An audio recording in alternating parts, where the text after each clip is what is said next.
یوم شہدائے کشمیر کے حوالے سے برلن میں پاکستانی سفارت خانے میں ایک تقریب کا انعقاد کیا گیا۔ لاک ڈاؤن کے بعد کشمیریوں سے اظہار یکجہتی کے لیے منعقدہ یہ پہلی تقریب تھی جس میں SOPs اور سماجی فاصلے کا خیال رکھتے ہوئے لوگوں نے شرکت کی۔ تقریب میں پاکستانی اور جرمن کمیونٹی نے 13 جولائی 1931 میں شہید ہونے والے 22 کشمیریوں کے ساتھ اظہار یکجہتی کرنے کے لیے بھرپور شرکت کی۔ جرمنی میں تعینات نئے پاکستانی سفیر ڈاکٹر محمد فیصل نے اپنی تقریر میں بھارتی جارحیت کو رد کرتے ہوئے کشمیر میں ہونے والے ظلم و ستم کو روکنے کے لیے عالمی برادری کے کردار پر روشنی ڈالی۔ ان کا کہنا تھا کہ کشمیر میں بھارتی مظالم 1947 سے قبل ہی شروع ہو گئے تھے، جس کی ایک خوفناک مثال 13 جولائی کا واقعہ ہے جس میں آذان کے الفاظ مکمل کرنے پر 21 کشمیریوں کو شہید کیا گیا۔ میڈیا سے بات کرتے ہوئے سفیر پاکستان کا کہنا تھا کہ بھارتی جارحیت کے باوجود کشمیریوں کی آزادی کی جدوجہد جاری ہے اور ہر گزرتے دن کے ساتھ مضبوط ہوتی جا رہی ہے۔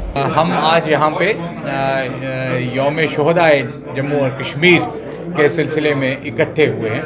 جیسا کہ آپ کو معلوم ہے کہ یہ واقعہ 1947 سے بھی پہلے کا ہے اور جو کشمیر میں اسٹیٹ ٹیررزم جاری ہے وہ 1947 سے پہلے سے جاری ہے، جو کہ اس وقت کے ڈوگرا راجا نے 22 مسلمانوں کی، کشمیریوں کی شہادت، جن کو سیدھی گولیاں ماری گئیں، اس کی ہم یاد یہاں پہ آبزرو کر رہے ہیں۔ اور اس وقت یہ زیادہ اس لیے ضروری ہے کہ پچھلے سال 5 اکتوبر کو آپ کو معلوم ہے کہ ہندوستان نے ایک اور کوشش کی اور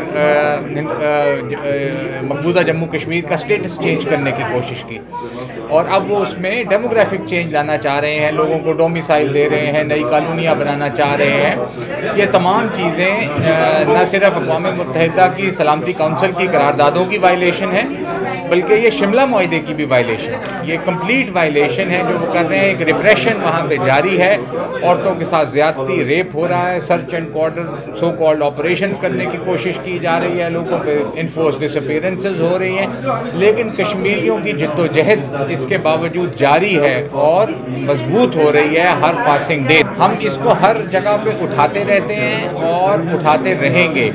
یہ خیال کہ کسی سمٹ میں ذکر ہوا یا نہیں ہوا، اس سے ہمیں کوئی زیادہ فرق نہیں پڑتا۔ ہمارا کام ایک اصول پر مبنی ہے اور وہ جدوجہد 7 دہائیاں، بلکہ اگر آپ اس کو دیکھیں تو 9 دہائیوں سے جاری ہے، اور اس پہ ہم جرمنی میں بھی اٹھائیں گے، EU میں بھی اٹھائیں گے، اور جگہ پہ بھی اٹھائیں گے، اور یہ ایک جہد مسلسل ہے۔ ہم اس کو جانتے ہیں، ہم اس کو اٹھاتے رہیں گے۔ مقررین نے 13 جولائی کے شہداء کو خراج تحسین پیش کیا۔ ان کا کہنا تھا کہ ہم بہادر کشمیری قوم کی جدوجہد میں ان کے ساتھ کھڑے ہیں۔ عالمی برادری کو چاہیے کہ اس اہم مسئلے کو انسانی حقوق کے قوانین کے تحت حل کرے اور کشمیریوں کو ان کا حق خود ارادیت دیا جائے۔ گو کہ اقوام متحدہ میں اس سے متعلق قراردادیں بھی پاس ہو چکی ہیں، اس کے باوجود بھارت اپنی ہٹ دھرمی سے باز نہیں آ رہا اور آئے روز کوئی نہ کوئی محاذ وہاں کھولے رکھتا ہے، جس میں 5 اگست کا کرفیو سر فہرست ہے۔ تقریب میں غیر ملکی مہمانوں کے لیے کشمیر سے متعلق ایک دستاویزی فلم بھی دکھائی گئی تاکہ شرکاء کو کشمیر میں بھارتی مظالم کی داستان سنائی اور دکھائی جا سکے۔ مہوش شان، جذبہ نیوز، برلن۔ امیگریشن اور تارکین وطن کی خبروں سے باخبر رہنے کے لیے ہمارا YouTube چینل سبسکرائب کریں اور بیل آئیکن کو کلک کریں۔